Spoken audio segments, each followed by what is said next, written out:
Life Her Podcast. Hey, you. Her is me, her is you. Her is us, her is she, her is we. United we stand, baby, that hurt for keeps. I'm coming and I demand my space, I know it's free. I owe myself the world, they tried to count me out. I've been down some dark roads, they tried to pound me out. From cloudy to sunny, ain't think that I would make it out. I needed positive emotions to fill me out. Hey everybody, welcome to Life Her Podcast.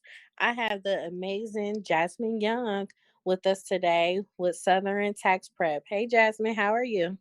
I'm doing good. How are you? I'm doing good, just getting by the day. Good. I definitely understand it. Now, it's one thing that caught my attention that I really admire about you. And the fact that in a sense you turn your pain into power. When people say negative things, it gives you fuel.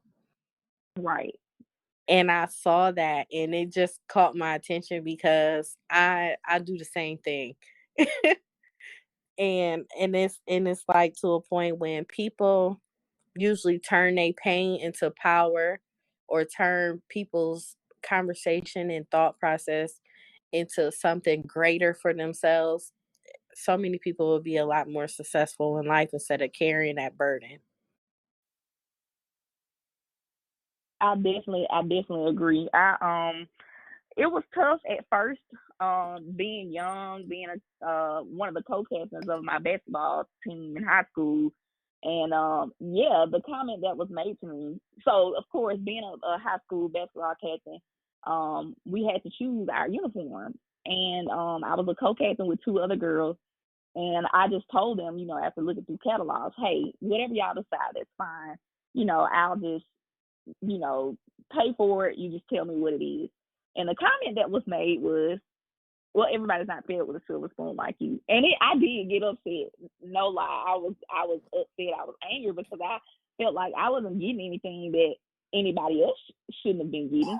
I mean, I came from a two-parent home. My dad worked with Brown and Ferris Industries, and my mom worked at Walmart as a customer service rep. So I learned basically how to deal with money from them. They helped build each other's credit. They held each other accountable, and they worked hard. And they just instilled it in us. So it wasn't like we were wealthy or well off or something like that. I just grew up with hardworking parents. But I Right. realized that the people that I went to school with didn't have that. They weren't getting the financial education instilled in them like I was.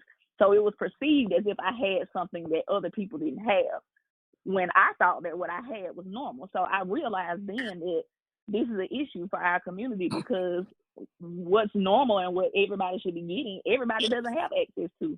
So that's actually how I birthed my company, by wanting to provide people with the normalcy of financial education that everybody should get. And that's what I did. 6 years in now, I've been providing financial education through my services. So that's what I did. That's amazing. And I love how you say how your mother and father installed financial literacy in the household and taught you many things. And that is that gap that's missing in families because people Right. splurge on money and they really They don't think do. about their future. Right. So that's for them to teach you that at a young age, it was a true blessing.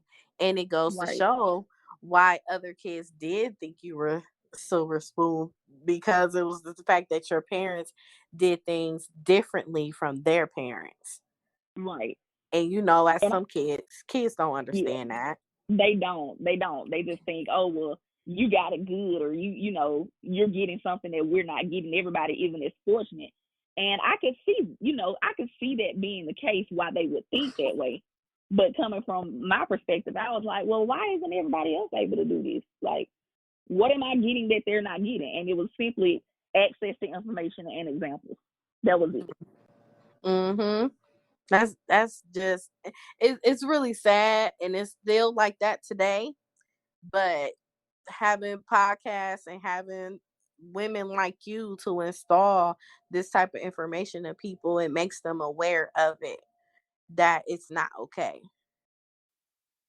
Right. I completely agree. So, we basically just started. Well, I started the company to make this a normalcy. I mean, I feel like, everybody should be allotted the same opportunities to be great or do whatever it is that they want to do, whether you want to be an employee or if you want to be an entrepreneur. Everybody should be given the same access to all information to be great in ways that they, in whatever way they want to. Mm-hmm.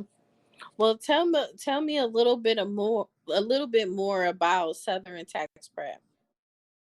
So Southern Tax Prep was started in Huntsville, Alabama, which is where we initially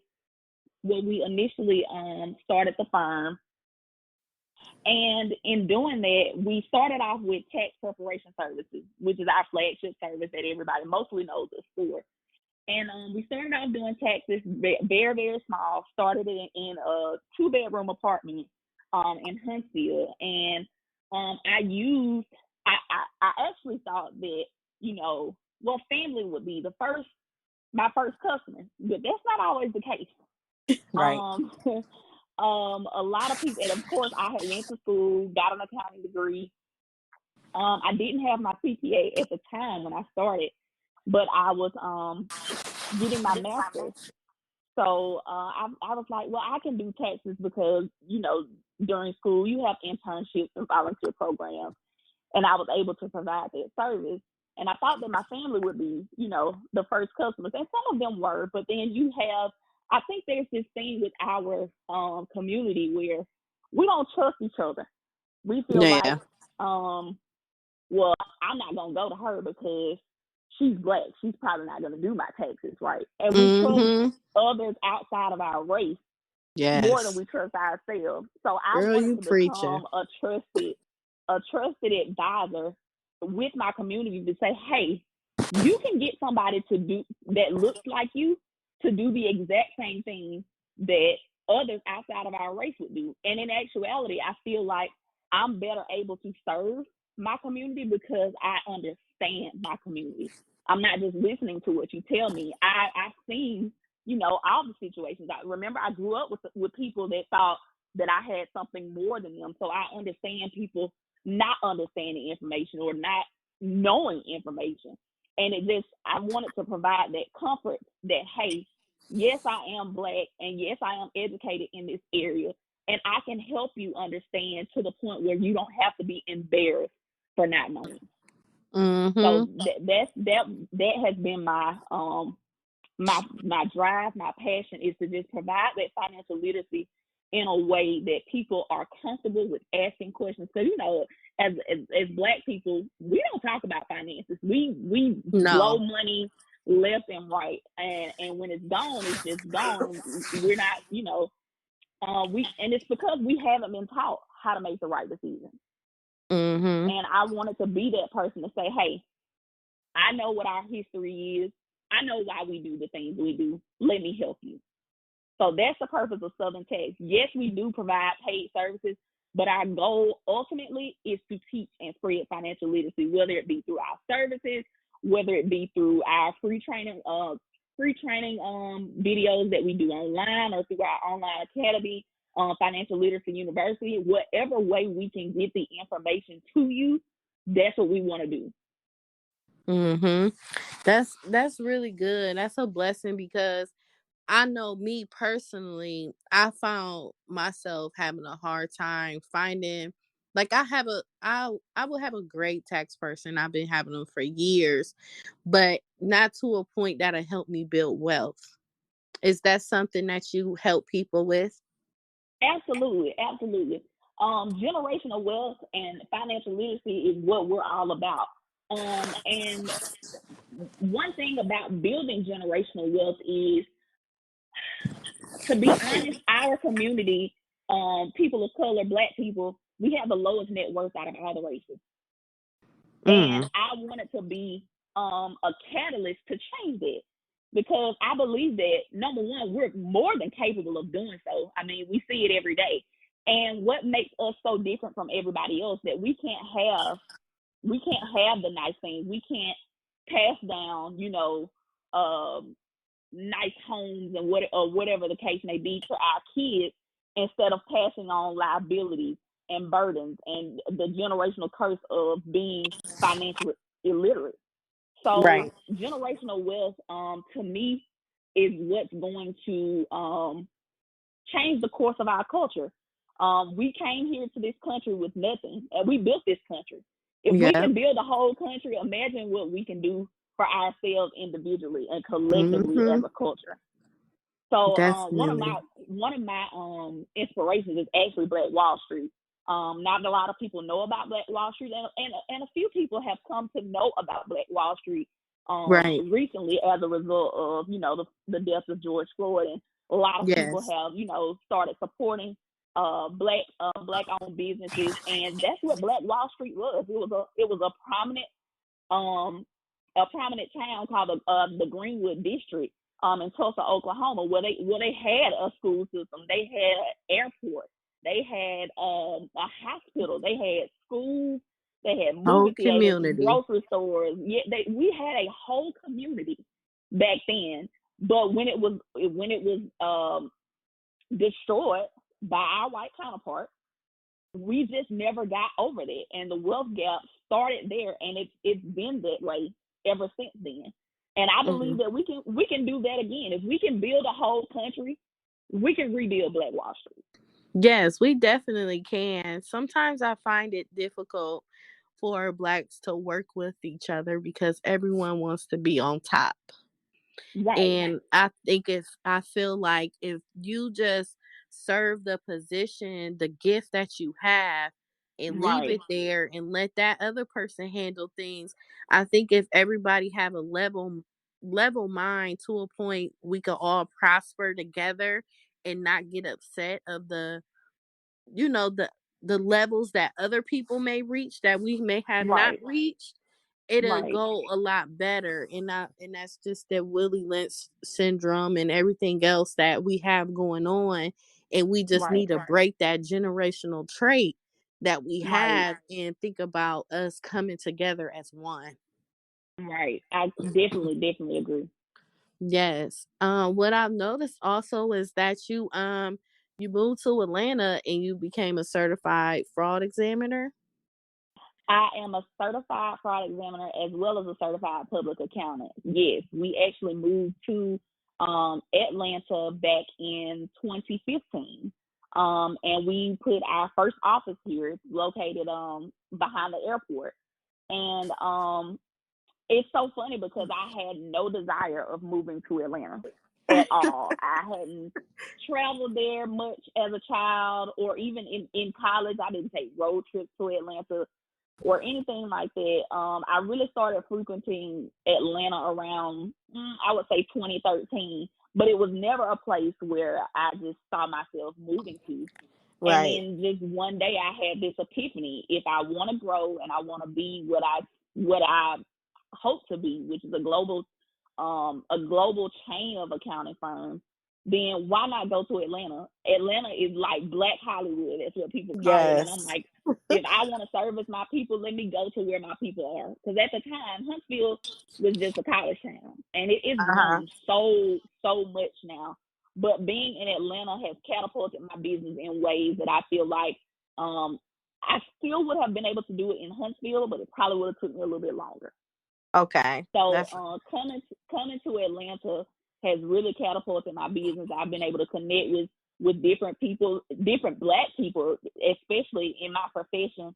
Um, Different organizations like the National Association of Black Accountants, the National Society of Black CPAs, the Georgia Society of CPAs, Atlanta chapter. Like just being able to network with people. And to be honest with you, before I didn't know any Black CPAs. what? And then now that I'm here in Atlanta, like it's like a whole sea of us. And it Wow. excites me so it excites me so much. There's actually um a very to me it's an inspiring statistic as it relates to Black professionals in my area. There's about 650,000 CPAs, um, and out of that 650,000 CPAs, only 5,000 are Black. Wow, I never knew that. Yes. So I feel like a unicorn, like a diamond Yeah, a diamond in the rough. And then to come you to an area are. where I see other black CPAs, I'm like, oh my God, there's other people that look like me. And Right. also too, another thing that I came in contact with is what's called imposter syndrome. A lot of us, and when I say us, I mean black people. A lot of us feel like, well, we have to look like our counterparts and we have to talk like our counterparts in order to Mm-hmm. get what our counterparts have, and that is so not true. A No. lot of the clients that I have been able to connect with and serve, they didn't buy my service; they bought me. Whew. So I feel like once we get comfortable in our skin and get comfortable with being the magical people that we are, we can do anything. Oh yeah, definitely. It definitely can. It's just having Right, that faith, that right, consistency, that loyalty, and right. just being on point. And I think Mhm. that's where a lot of people don't realize, like, we gotta be on point and about our Right. business, and not Absolutely. dodge people, not be unprofessional in so many ways. Exactly. Exactly. And when that professionalism is there, it creates a whole pattern for Right. yourself to elevate. Right. And it creates trust too, not just with your own kind, but people that don't look like me. They Yep. trust me, because Yep. they see, well, she's not afraid to be herself. She knows her stuff, even though she doesn't look like me. I can't refute her professionalism. I can't refute her experience. I can't refute her expertise because it's all there, and she's able to be herself. I want to work with her, and I feel like Mhm. when we do that as a culture, not just to prove something to our counterparts, but do that for each other. Trust each other in business, and we can go wherever we want to go. Yes, definitely. One thing I want to ask you is, with a lot of things going on with the pandemic and a lot of people getting business loans, a lot of people getting Mhm. unemployment, even Right. unemployment for self employment, could you tell Right. me the consequences on certain things that will happen, as far as Oh boy. as far as people just accumulating so much money, not knowing it's gonna be a Right. time when they're gonna Yes, have it to is. prove it. Absolutely. I'm glad you brought that up because a lot of people got the money because, oh, it's free money. Number one, the money given to you from the government is never free. Let me Never. start there. If it's not a tax refund, it's never free. Of course, a tax refund is just a refund of the taxes that you paid in. Now, and people tend to do things with that, but let me go back to the whole pandemic money and everything like that. What people fail to realize is, yes, the money that they did get, there will come a time where you will have to prove it. The FBI and the Department of Justice have partnered with the Small Business Associate Administration to actually crack down on people that committed fraud to get that money. I've had several people reach out to me asking, "Do I need a lawyer? I didn't understand what I was doing. Somebody did it for me. I paid somebody to help me." And I'm like, "Well, this is the importance of seeking a professional when you're doing these things, because they're cracking down, and it won't be any well, I didn't know, because on these applications they make sure that they put certifications on there that ask you to check the box if you certify that all the information that you entered is correct. If you click that box, or somebody click that box on your behalf, then you're going to be held accountable, and the consequences of that is very, very, very steep. Not only will you face jail time, but you're gonna have Hmm. to pay that money back. I know recently I was reading an article where it was about, so far they've determined $126 million in potential fraud from the small business loan program, and that was Jesus. yeah, and that was I think it was back in June, um, and basically it's the $3 trillion that they gave to small businesses. A lot of people that needed the money didn't get it, because a lot of people that shouldn't have got it got it. Mhm. So it was, to me, I feel like it was, in a way I can understand why people did it, because they thought, from a cultural standpoint, coming here to this country, we built this country, and a lot of people feel like, well, we never get a break. Why can't we just get some of this money? We've done this and we've done that for years. And I get that, but at the same time, the consequence of it is too great to risk. I Mhm. at no time do I promote fraudulent activity. Of course, because I'm a professional. I want everybody to. I want our culture to have what we should have, but I want us to get it the right way. Because if you don't, you're gonna be facing, some jail time, and Yes. it's gonna be a very overwhelming thing for a lot of people, because at the same time, the people that are fraudulently getting these loans, 9 times out of 10, they can't afford a lawyer. So how are you going to fight the charge? Mhm. It's like it's a never ending cycle. And I just think that it's not worth it to me. But No. it is a hefty price to pay. The SBA did put out a statement that they are able to audit any loan amount at any time. A lot of people were under the impression that, oh, if I didn't get a certain amount of money, then they won't bother me. That's not the case. That is No. not the case. So I think it's definitely gonna hurt me to my heart to see it, but at the same time, right is right and wrong is wrong. So Yes. Yes. And I see it a lot. And it's so funny because a lot of people was like, you need to get payroll protection. And you Jasmine, I was so right, scared. I was scared to I do understand. I was I scared to understand. do anything. I was like, no. The only thing I got was an SBA loan. And Right, I was content with that. And they like apply for right, this, apply. No. right. I I was definitely agree with you. You did the right thing, and yes, in I was actuality, scared. those fraudulent filings that they discovered so far actually resulted from individuals who either lied about the number of employees that they had in their business, or that they really didn't have a business at all.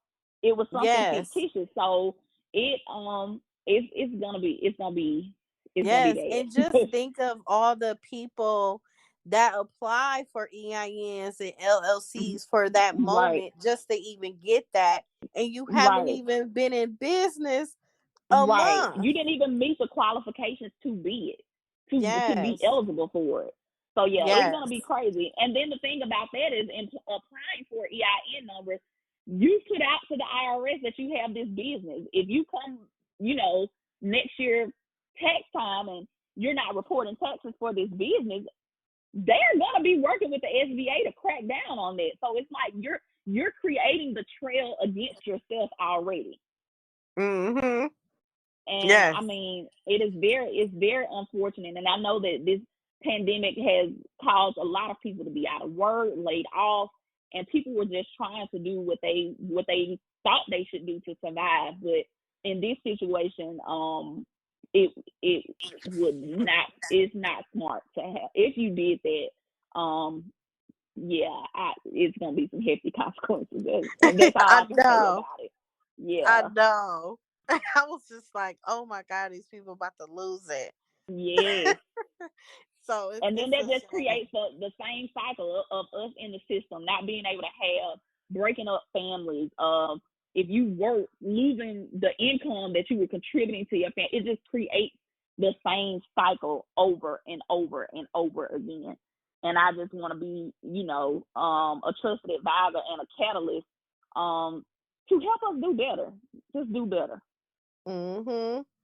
Yes. Now, could you tell me a little bit more on how you would like women to advise being professional and how to use social conflicts and issues in their workplace?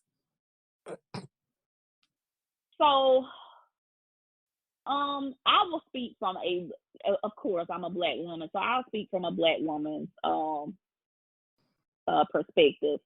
A lot of times in workplaces, whether you're an entrepreneur or an employee, we have a stigma about us that, you should watch your tone, or how we present ourselves. Oh, your hair is not straight.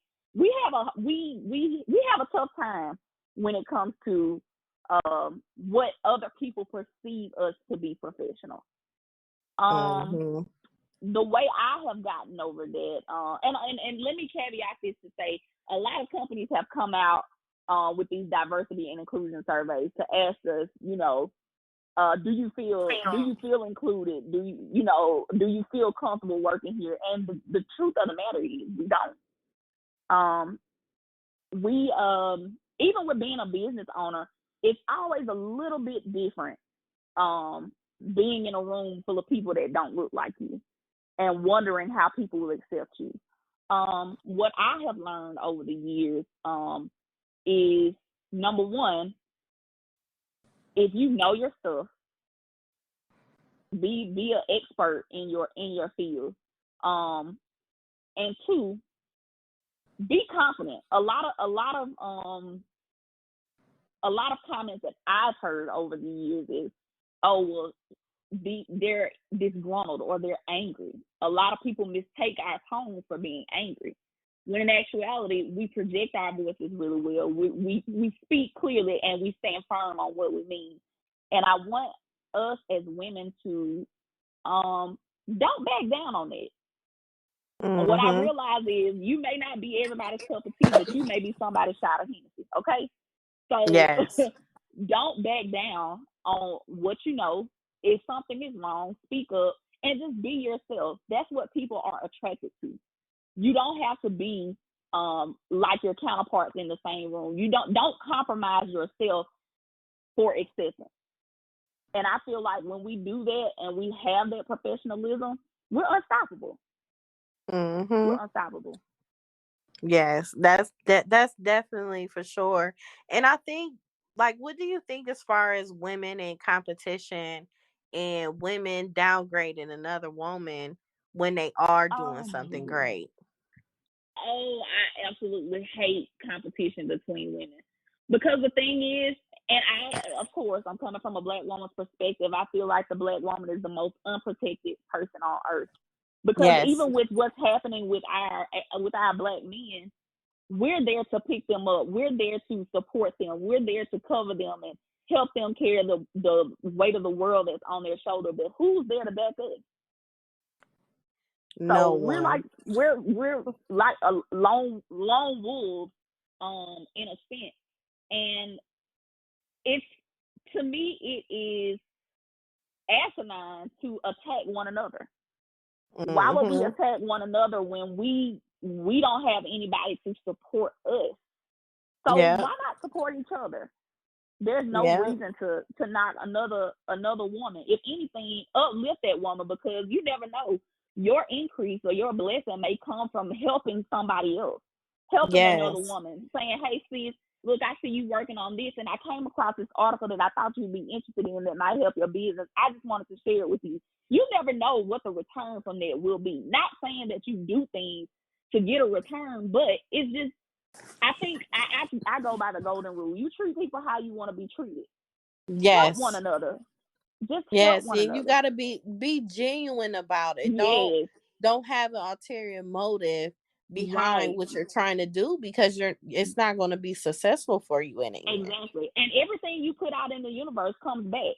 So yeah, definitely. If you're putting out negativity and you're conniving and you're scheming against the next woman, or you're trying to cause her to stumble, you're going to get that back. It may not happen right then, but you might be getting ready to get this big deal, and something that you did causes you not to do it, and you'll be reminded, dang, because I did this to this other sister, this is what happened. So we just got to be careful about what we put out in the universe, and just support one another. Treat people like you would want to be treated. And I always like to think of it like this too.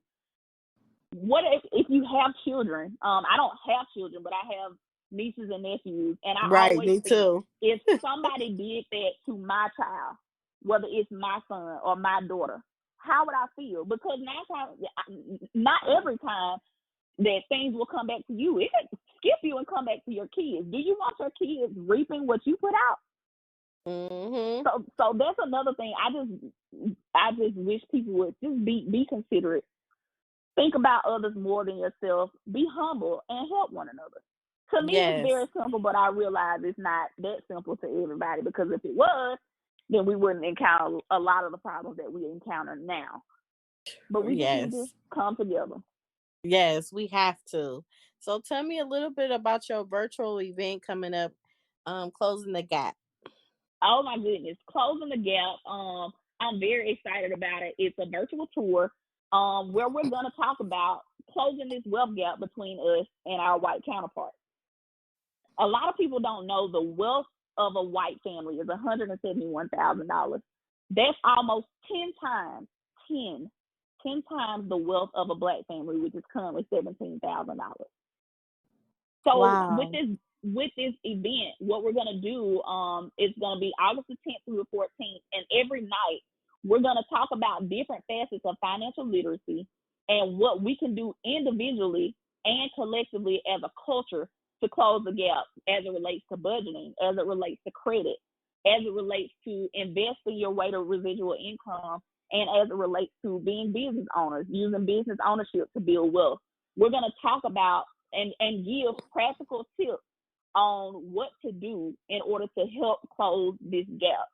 And then we're going to climax on the 14th with a panel discussion where we're going to talk about how to use financial freedom to trump racism. I'm excited to be partnering with a lot of influencers out there that have a similar platform as me as it relates to educating the community on financial literacy. Krista Jordan from Rolling Out, she's going to be our host for the Closing the Gap panel discussion. Let's see, we have Aisha Adams is going to be a part. Rhonda Brunson, she's going to come and talk to us about credit. It's going to be a lot of people, and each night at 7 o'clock, it's going to be streaming live. So, and it's free. Let me not Okay. forget to say that the event is free, because we want to give people that access that they need information that they otherwise may not get, whether it's because of their income level, of the color of their skin, or their social status. We want to make this available to everybody. So it's going to be streaming on LinkedIn, on YouTube, on Facebook. It'll be, Oh, that's gonna be if you have social amazing. media, you can have access to the event. And we're actually asking people to register for the event. Even though it's free, we want to connect with you, and we're actually going to give 50% off to all registrants off of our financial planners that Southern Tax has published. We have 2 planners. One is a financial wellness planner where you can actually assess the financial health of your personal life, and it will literally walk you through the steps of what you need to do with each facet of financial literacy in order to become financially literate. And then we also have a new plan that we just released this year called The Bottom Line. It's basically a financial planner for entrepreneurs that teaches them, number one, the steps to form a legitimate business, and then how to document the income and expenses for the business. And if you use the planner correctly, you can literally take this planner and give it to your tax professional to prepare your taxes for your business. Wow. So we're offering a lot of things. We made it free Yeah. because it's very important, especially right now. I think the climate is ready to hear, what we can do to fight racism, because we've marched, we've boycotted, we've supported Black businesses, and I feel like the solution is gonna be replacing that Black dollar. We've been Yes. putting our money into so many other communities. Now it's time for us to invest in ourselves. And I believe it to be true, because before the death of George Floyd, you didn't hear companies making diversity and inclusion statements or Oh saying that they no. stand in solidarity with African Americans. But as No. soon as we started to support our own, as soon as we started to take our money and say, hey, we're going to support those that look like us, here comes the company. We saw a lot of Yeah. people retracting statements, like Starbucks wouldn't allow their customers to wear any Black Lives Matter masks. But once they put that statement out, they quickly retracted when Black people said, all right, we're not going to Starbucks. They came back and said, hey, we'll let our employees wear it. Why? Because the black dollar matters. And that's Yeah, what the it focus of matters this a closing the lot. gap. Yes, that's the focus of this event. So I'm really, really excited about it. I'm really, really passionate about it. And I hope people attend, and not just part of becoming financial literacy is getting access to the information, but the other half of the battle is application and changing how we think about money and financial freedom. And I want people to actually believe that you can have it, but it's going to take discipline, and it's going to take application in order for us to get it. So hopefully through this event, a lot more people will become a lot more serious about Yes. obtaining financial freedom, building generational wealth, and just being financially free. Yes. I know I'm registering. I I, can't wait. I'm so excited about it. My team and I, we worked hard to put this together, and I really think it's going to be an impactful event. yeah, it's so informative because I see that you're doing money mindset, credit Mhm. matters, investing your way of residual income, Yes. building wealth through business ownership. It's like Right. you covering all the bases Yes. of Yes. everything, and I couldn't see why anybody would not want to attend this to better Right. their own, personal home, their Right. wealth, their future, and Absolutely. everything. And it's That's free, so it's like, what do yeah. you lose from attending? There's nothing Yes. to lose here. No, it isn't at all. It's like free information that you would literally Right. pay for any other time. Absolutely, because I promise you, if you go to these other firms from our counterpart, you got to pay that consultation fee. You have to pay Oh, people for their yes. knowledge. 100 And plus. yeah, and I go out on a limb to, provide free consultations, provide free education to say, hey, I'm giving it to you. What are you gonna do with it? Mm-hmm. Yes. Now I know it's a few listeners of the listeners that we do have. They are Mhm. business owners, and a lot of people Mhm. do have employees. Can you touch base on how important it is to keep up with your liability taxes? Absolutely. So payroll taxes are very important as an employer. And it was one of the key factors that the Paycheck Protection Program focused on. And one of the reasons why another reason why a lot of business owners didn't get the loan is because they didn't have the documentation to back up that, hey, I got 10 employees that I have to pay, and I need money to, help survive this pandemic. A lot of us tend to confuse having a hustle with a business, Mm-hmm. and we lack documentation. So that's another thing that we're going to talk about during the business ownership class on August the 13th is how to document your business, because if you don't have any documentation to the government, it never existed. Everything is Mm-hmm. about documentation. And when it comes to money, if you cannot support your claims with documentation, they charge. Mm-hmm. The fee is hefty, and you don't want to. I tell people all the time, it's three people you do not want to mess with in the world, and that's the I, the R, and the S. They do not play about their money. They will garnish your wages. They will put a lien on your property. It is very important for business owners to keep up with those payroll liabilities and any money that you owe the government, any money that you owe anybody. And that's something else we're going to touch on is paying back what you owe, and Right. not getting into so much debt, borrowing more than you can pay. Right. That's something in itself. So we're definitely going to cover that in the credit matters class as well on August the 11th. But it's very important for employers to pay their payroll liabilities, because at the end of the day, you're supposed to be making these payments on behalf of your employees. So what you do doesn't just affect your business, it affects your employees' lives as well. Mm-hmm. And it's just so important because I know me personally, I've been through some things as far as liability taxes, and it Mhm. comes from me not being knowledgeable of it. And Right. it's a lot of things once we off of here I'm gonna talk to you about. Okay, But no it's problem at just all. it's a lot of things that we just I see a lot of people just go into it and just want to celebrate the fact that they got their LLC, or Right. the fact that they got their EIN and they started a business. But what saddens me sometimes is the fact that you're starting something, but you really don't know what you're getting yourself into. Exactly. Exactly. Like, it's like Exactly. I don't knock anybody's hustle, the accomplishment that they had, but it's just the fact of being informed, getting a lot of informative information on owning a Right. business, so it won't hinder you later on in the long run. Right. Because a lot of people is dipping in they business and not dipping in a personal and all the Right. mixtures, and they be wanting proof of stuff.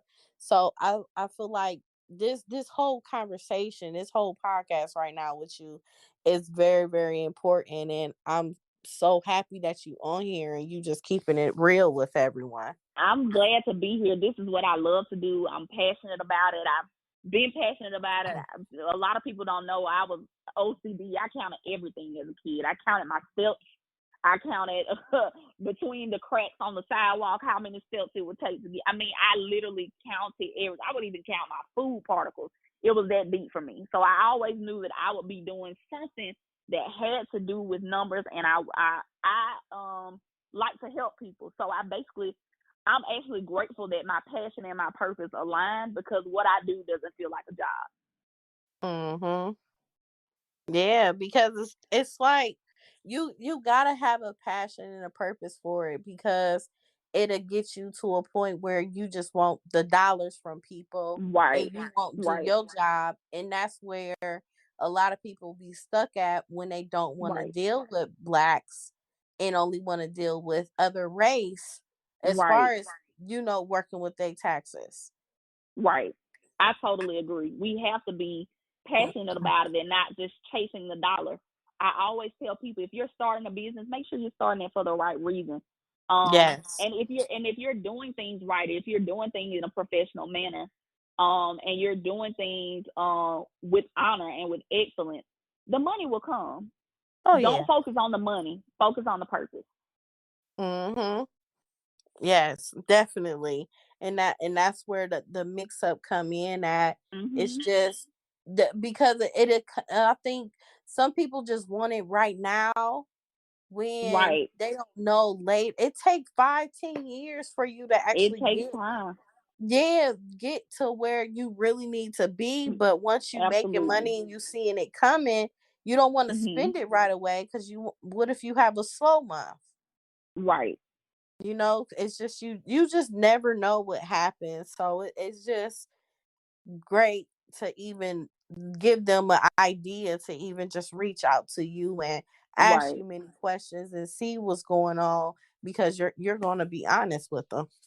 Absolutely, absolutely. I don't sugarcoat anything, and No, I you think that's don't. important for that's important for us as a Seriously. community to be honest with each other. Tell the truth. I'm not going to tell. Number one, I'm not going to tell you anything that I don't know to be true, and I'm not going to tell you anything that will jeopardize my license, my firm, and my livelihood, because I've worked hard to get to where I am, and it would do me no justice to send you down the wrong path. Yes. And one of the things we can do, like as far as in closing, what I like is your silver spoon promise. What inspired you to do that? So that silver spoon promise actually came from that negative comment that I got from my classmates when we were trying to pick out the uniforms for the basketball team. And I made the comment, hey, whatever y'all pick out, just pay for it. And the response was everybody wasn't fed with a silver spoon like you. When the silver spoon, in actuality, was my parents' example of hard work, accountability, and financial education. So I took Hmm. that negative connotation and made a promise to all that encounter Southern Text that I will feed you with the silver spoon. If you connect with us, you will be fed what I was fed as a child, which is the silver spoon of hard work, accountability, and financial education. Hmm. So your kids, when you build wealth, your grandkids and everybody can be Yep. silver spoon too. Yep. They will be. They will be. Yep. Call it what you want. But Absolutely. I really like that because it's like that shows your passion and your dedication for what you do is because Right. you're utilizing it in the services that you provide and in your own personal life too, because some people can be contradictive off the things that they do and you're walking it with your faith. Absolutely. So that is amazing. I really appreciate you and I love the fact that you chose Life Her podcast to be on here and share everything. No And problem. I definitely enjoyed. thank you. And everyone, I would love for you guys to register on southerntaxprep.com and go under events and apply and register for Closing the Gap, which will be what is it, August 10th through 14th? August 10th through the 14th, every night at 7 p.m. Yes, make sure y'all register because this is very, very needed for your personal life, even friends or family. And thank you again, Jasmine. I really No appreciate you. problem. I appreciate the opportunity. Thank you. Thank you, everyone, for tuning in to Life Her Podcast, where we help heal women all over the world. Don't forget to follow us on Instagram and Facebook, Life Her Podcast, and check out our YouTube page as well. And make sure you subscribe. You can also look onto our website and you can purchase merchandise and listen to the podcast episodes. I am Yvette Lloyd. I am Life Her. Love yourself, ladies. Take care of yourself and others you love dearly. Stay tuned for the next session. Don't make it be your last.